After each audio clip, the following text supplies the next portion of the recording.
Assalamualaikum warahmatullahi wabarakatuh. Kami dari kelompok 3 akan mempresentasikan video tentang biografi Sunan Kalijaga. Sebelumnya, perkenalkan, nama saya Ilham Kurniawan. Saya Ramasoni Aditya. Saya Bayu Disaputra. Saya Randy Pratama.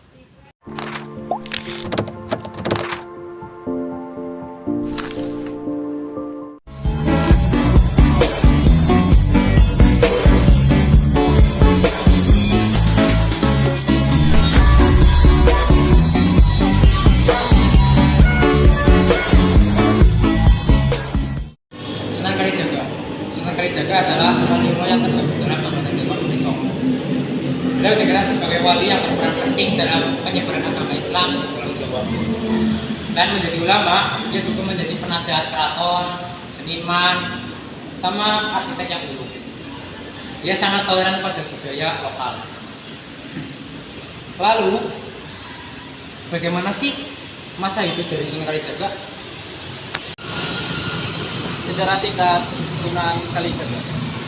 Menurut cerita, sebelum menjadi Wali Songo, Raden Said adalah seorang perampok yang selalu mengambil hasil bumi di gudang penyimpanan hasil bumi di kerajaan. Merampok orang-orang yang kaya, hasil curiannya dan rampokannya itu akan ia bagikan kepada orang-orang miskin.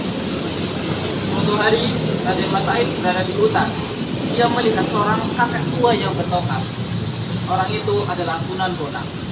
Karena tongkat itu jika dilihat seperti tongkat emas, ia merampas tongkat itu.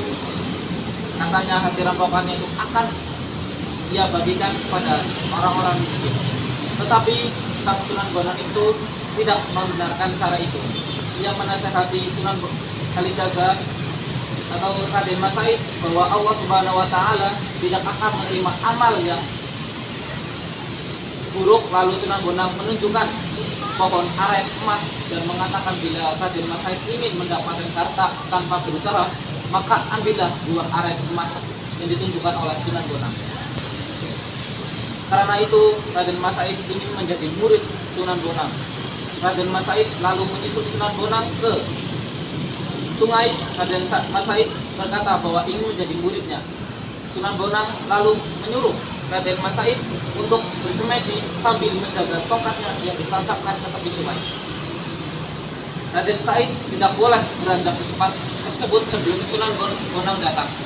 Raden Mas Said lalu melaksanakan perintahnya. Tak lama kemudian, karena lamanya ia tertidur tanpa disadari, akar dan rerumputan telah menutupi tubuhnya. 3 tahun kemudian, Sunan Bonang datang dan dibangunkan Raden Mas Said karena ia menjaga tongkatnya yang ditancapkan ke sungai. Maka Raden Mas Said diganti namanya menjadi Sunan Kalijaga. Kalijaga lalu diberi pakaian baru, diberi pelajaran agama oleh Sunan Bonang. Kemudian Kalijaga lalu melanjutkan dakwahnya dan dikenal sebagai Sunan Kalijaga. Dakwah Sunan Kalijaga. 1. Menggunakan media wayang. 2. Melakukan pendekatan pada masyarakat. 3. Akulturasi mengubah sesaji menjadi selamatan. 4. Tembang lir-ilir. 5. Grebek dan sekaten. 6. Gamelan. 7. Membangun masjid. Guru Sunan Kalijaga. Dalam beberapa catatan sejarah, Sunan Kalijaga memiliki banyak guru loh, terutama dalam upayanya menyebarkan agama Islam di Pulau Jawa. Nah, beberapa guru tersebut adalah Sunan Bonang, Syekh Siti Jenar, Syekh Sutabaris, Sunan Gunung Jati. Karya Sunan Kalijaga. Selama penyebaran agama Islam di tanah Jawa,